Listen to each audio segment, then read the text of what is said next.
Hi everyone, it's Natalie and welcome back to my channel. Today I'm going to be doing the Leigh Bardugo book tag. This tag was created by Anya. I will have her channel linked down below so you can check it out. I will also have down there the questions for this tag if you want to do this. I won't really be tagging anyone because I don't know who to tag. So just, if you're watching this, consider yourself tagged. The first question is Shadow and Bone. Name your favorite fantasy trilogy.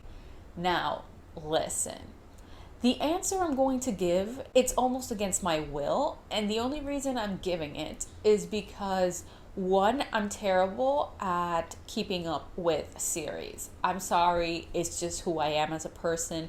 I love standalones. It takes me forever to keep up with a series. And so there's a few series I love, but they're either 4 books or 5 books in the series. So obviously it doesn't count as a trilogy. And then there's a couple of other trilogies that I'm in the middle of. So I don't want to call them my favorite when I haven't read the whole thing to know if it really is one of my favorites. So the answer I'm giving basically against my will is Carry On by Rainbow Rowell.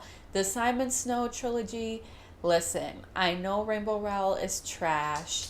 And actually, this whole trilogy isn't even that amazing. Like, it's kind of a mess. But it was one of the first queer books I read.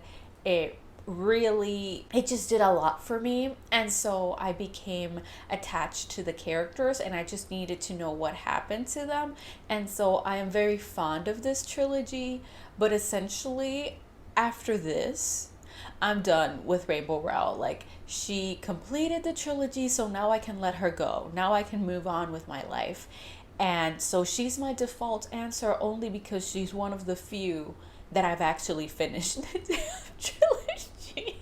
The second question is Six of Crows. Name your favorite fantasy duology. Now, for this one, I was having a little bit of problems because Six of Crows is my favorite duology.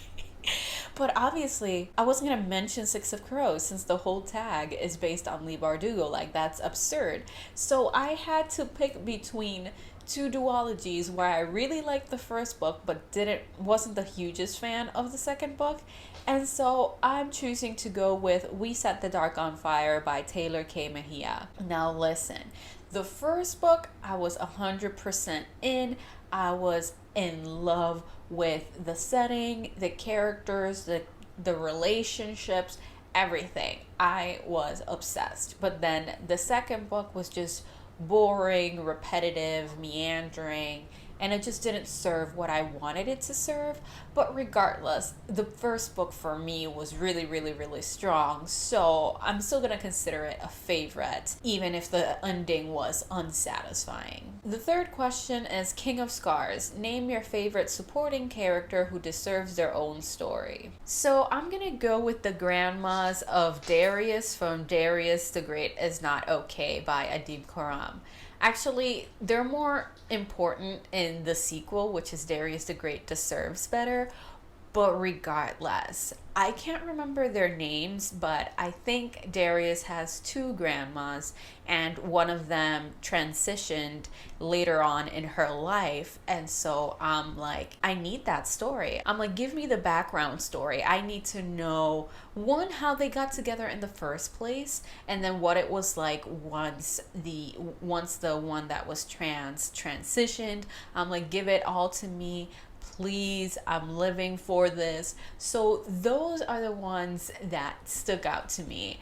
I was like, yeah, I would 100% pay to read that story. The fourth question is Wonder Woman Warbringer. Name your favorite book with a badass main character. For this one, I'm going to go with On the Come Up by Angie Thomas. I fucking love Brie. Like, from all of Angie Thomas's books, this one is my favorite. I know The Hate You Give is basically a modern classic. It's iconic, it's incredible, but I genuinely thought On the Come Up was superior. I just thought it was fantastic.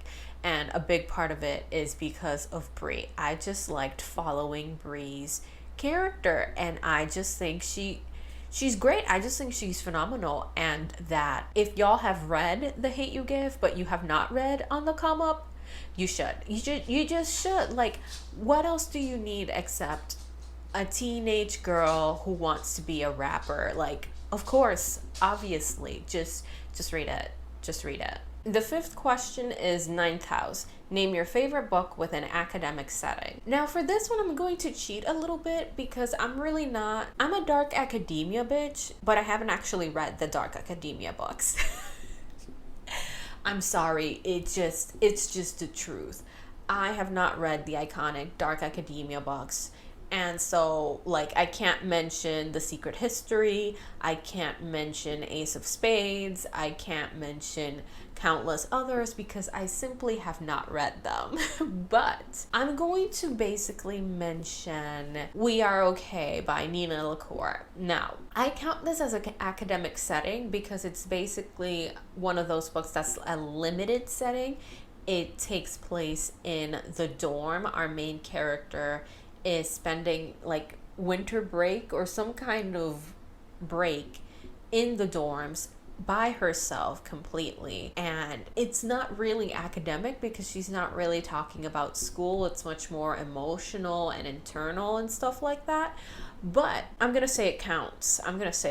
Okay, so this one, and this is one of those books that I really want to revisit, but I haven't because I read it during a super angsty time of my life, and revisiting that is scary, but I also remember really, really loving this book, so I do want to see if I still feel the same way. The sixth and final question is Leigh Bardugo. Name your favorite book with a disabled main character. So I'm gonna go with Highly Illogical Behavior by John Corey Whaley. I read this book a few years back, so I wanted to highlight it because I really haven't talked about it on this channel because I never got around to buying a physical copy of it.